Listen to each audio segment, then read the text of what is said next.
നമസ്കാരം Raf talk ഫുട്ബോളിലേക്ക് എവർക്കും സ്വാഗതം.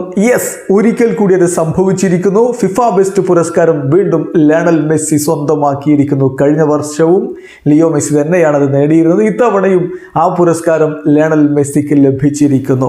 ലോകത്തെ ഏറ്റവും മികച്ച പുരുഷ താരത്തിനുള്ള the best FIFA men's player പുരസ്കാരം ലിയോ മെസ്സിക്ക് ലണ്ടനിൽ നടക്കുന്ന ആ ഒരു ചടങ്ങിലാണ് ഇപ്പോൾ മെസ്സിക്ക് ഈ ഒരു പുരസ്കാരം പ്രഖ്യാപിച്ചിരിക്കുന്നത്. പക്ഷേ അൺഫോർച്ചുനേറ്റ്ലി മെസ്സി ആ ഒരു പുരസ്കാരദാന ചടങ്ങിൽ സന്നിഹിതനായിരുന്നില്ല.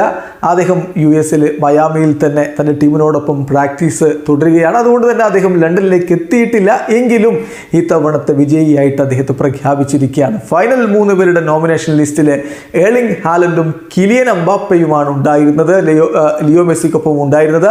ആ 2 യുവ സൂപ്പർ താരങ്ങളെയും ളിക്കൊണ്ട് ഒരിക്കൽ കൂടി ലോകത്തെ ഏറ്റവും മികച്ച താരത്തിനുള്ള പുരസ്കാരം ഇതാ ലയണൽ മെസ്സി സ്വന്തമാക്കിയിരിക്കുന്നു. Ladies and gentlemen, the best FIFA men's player Leo Messi. Video അവസാനിക്കുന്നു. ഫുട്ബോൾ ലോകത്തെ കൂടുതൽ വിശേഷങ്ങളുമായി റാഫ് ടോക്സ് കൊണ്ടുവെത്താം.